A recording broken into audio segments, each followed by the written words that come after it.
Hey, how's it going? We have news that the Arrowhead's chief creative officer wants the team to implement a new HUD feature. We'll discuss the latest major order that involves the Illuminate, and not only that, we'll go over the newly updated known issue list. There's also a secret buff, and there's so much more I'll be covering. If you can, make sure to tap the like button below, and let's get right into it. Well, it seems like we're getting close to figuring out what's going on with the Illuminate and what type of secrets they're hiding and how the Voteless are created.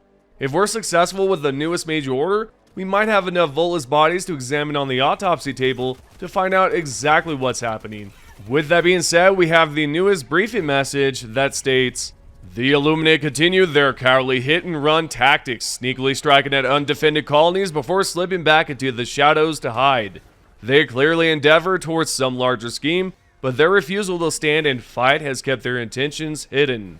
High Command is implementing a strategy of deterrence. We will force the enemy to pay a steep cost for every attack. The Illuminate have long lifespans and everyone is highly valued to their society. Even at the height of their strength, the Illuminate cowered behind machines and shields to limit as much as possible the loss of their own kind.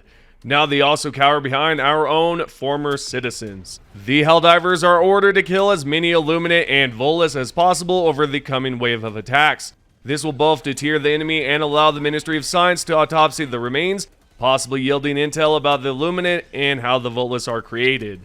Now I could be wrong here, so for you Helldiver 1 veterans out there, feel free to let me know in the comments below, but I don't think we were ever told about their lifespan in the past. Nonetheless, we have to decimate 115 million Voteless, and surprisingly enough, the Harvesters are also included in the latest major order. We have to annihilate 7 million Harvesters. Not only that, but we must defend 6 planets from the Illuminate in order for us to figure out what's going on with the Voteless. We know the Voteless are called the Voteless because they have not shown any recognition for Super Earth, and they also cannot make any sort of rational decisions whatsoever.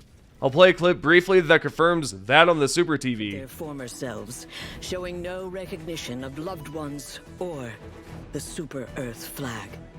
These lost souls have been named the Voteless. Tragically, they are completely beyond saving. So as you can tell, they're practically zombies at this point. The Harvesters, on the other hand, are interesting, and I wonder why Harvesters are called Harvesters. We haven't seen them collect anything at all, so again, why are they called Harvesters? Could there be something here we're missing? I'm just gonna throw a wild guess. Perhaps either their blue beam turns citizens into the Voteless, considering they don't have armor on like we do, or maybe the Harvesters collect the citizens so that they can then be transformed into the Voteless. Speaking of Voteless, if you haven't paid attention to them specifically, you can see that there are 2 different types of Voteless. They're the same type of enemy, except some of them look like they've rapidly transformed and are starting to look essentially like an Overseer. The claws on the bottom are very similar to those of the Overseers, and I wonder if they're going to transform into a full-fledged Overseer. In my opinion, it's starting to look like it. What I'd like to know is your thoughts about this. What do you think is going on here? Do the Harvesters collect them, then turn them into the Voteless? So let me know what's going on if you have any sort of clue. Next up, since we're talking about the major order, just recently we have completed the Festival of Reckoning, a 3-day major order that felt like it passed by so quickly.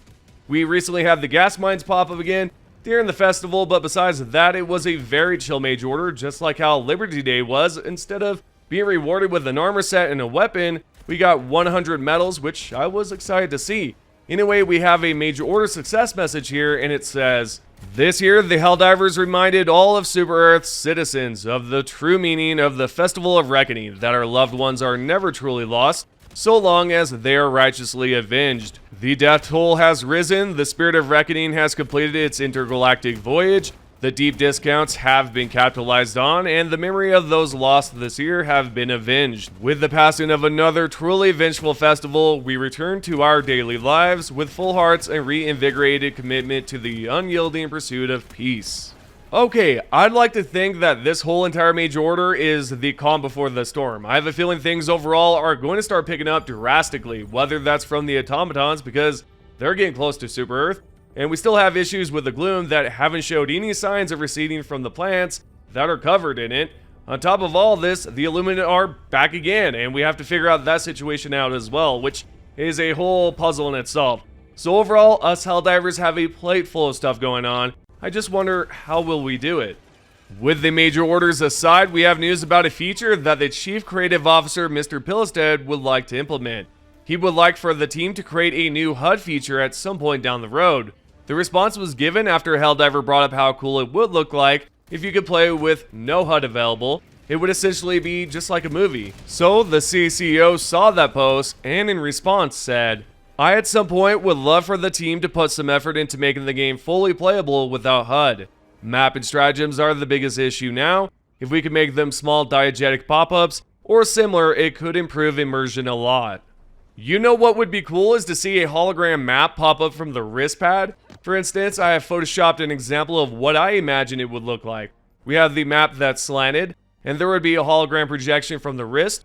Of course, in this image here, it looks like it's coming from the stratagem, but you get the point.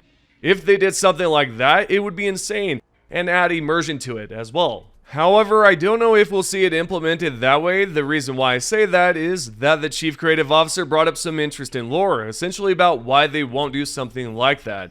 There's a Helldiver that suggested they could make it so that the stratagem inputs would hover or display above the Helldiver's wrist pad.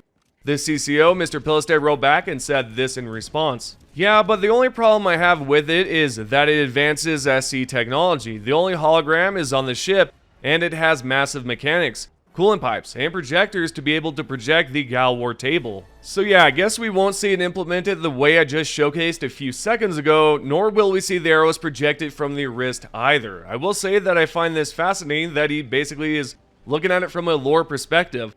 But at the same time, I'm thinking, man, that's amazing, yet it also sort of gets in the way of cool features, right? But hey, that's part of the lore, that's part of their design philosophy, and I completely understand it, so I'm not against it. But I'm just, I'm saying at the same time, man, that would be so cool to see a whole map just projected from the wrist, in some sort of hologram projection. Anyways, I get the point. Nonetheless, it seems that the team at Arrowhead will have to be quite creative in their approach when it comes down to no HUDs. So what do you believe they should do instead? If it's not projected from the wrist, would it be a decently large tablet that you can send down from the Super Destroyer and view the map while it's in your hands? I'd like to know your ideas on this. Let's have a great discussion about it. Continuing along, we have an updated known issue list that was just recently changed about an hour ago, yet by the time you're watching this, it might say yesterday or 24 hours ago because I'm recording this all in advance, by the way. But with that said, what we have here is the new known issue list, and at the very bottom, they've added a new bug with the anti-tank emplacement. The support team wrote this: AT emplacement may sometimes not retract when out of ammo. This isn't a massive bug at all. Sure, it can be annoying when the AT doesn't retract back into the hell pod, but at the same time, it's really not that bad, and it could be a lot worse. If you have noticed this, then expect that to be patched in a future hotfix or update. Let's now talk about a stealth buff that I don't believe a lot of Helldivers know about, and the developers didn't mention it in the Illuminate update. If you haven't noticed just yet, the Autocannon has received a buff, and I'm going to show you exactly what it is. But first, if you check out Arrowhead's Zendesk site or their Discord, you can see that the patch notes doesn't have any notes on the autocannon. The only cannon we see is with the laser cannon, and that's it. Now let's see exactly what they have done to the autocannon. You can now push larger enemies backwards and also stagger them. I'll showcase two examples. The first one is with the Hulk. I can shoot the autocannon at it multiple times and it'll push the Hulk backwards. I found it to be useful when trying to hit it with a 500 kg bomb or an orbital strike, as you can push it into the explosion range. The second example I'll showcase is with the behemoths. I can repeatedly push the behemoth backwards as long as I have the ammo for it.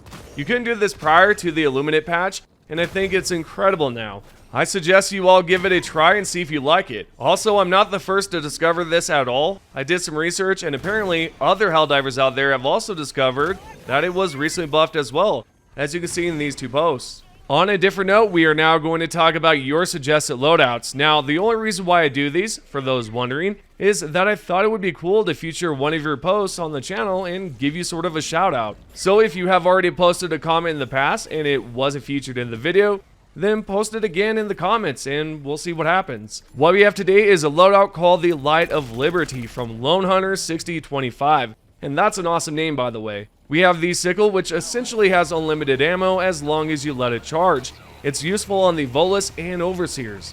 We also have the grenade pistol as our secondary, as well as the impact grenades for clearing out waves of enemies. The stratagems we have are the laser cannon that pairs nicely with the laser drone, and we could also pair that together with the sickle. So if we are about to overheat our sickle, we can swap to the laser cannon while the laser drone also applies damage. The third stratagem is the airburst strike for clearing out groups of Voteless, and the cluster bomb is also used for crowd control.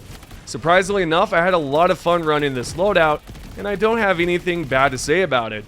It's a loadout that does not require you to pick up ammo unless, you simply need it for the grenade pistol. So it's a 5-star John Helldiver loadout. Thanks Lone Hunter for posting this as a suggestion. With all that being said, we are now going to discuss the top comments from the previous video. If you want to be featured on the channel, all you have to do is comment down below, and if you get enough upvotes, you'll be featured on the next video. The first top comment is from Kanio Judah. Anyone else remember the review bomb cape? Yep, I definitely do, and the sad part about that is we've yet to hear anything about Sony and those unblocked regions. I'm sure once we do get information about that, then shortly after we'll probably see the cape. The second top comment is from KnitRider4804. I wouldn't want to gatekeep armor and all that, but the Creek cape feels special to me. Seeing the cape on other divers gives a form of camaraderie for me, like assurance that they've also been through hell and I could trust them to cooperate with me. To be honest, you're not wrong at all, and I like the idea that the cape is solely for those out there that have been through war, specifically the Malevelon Creek War, right?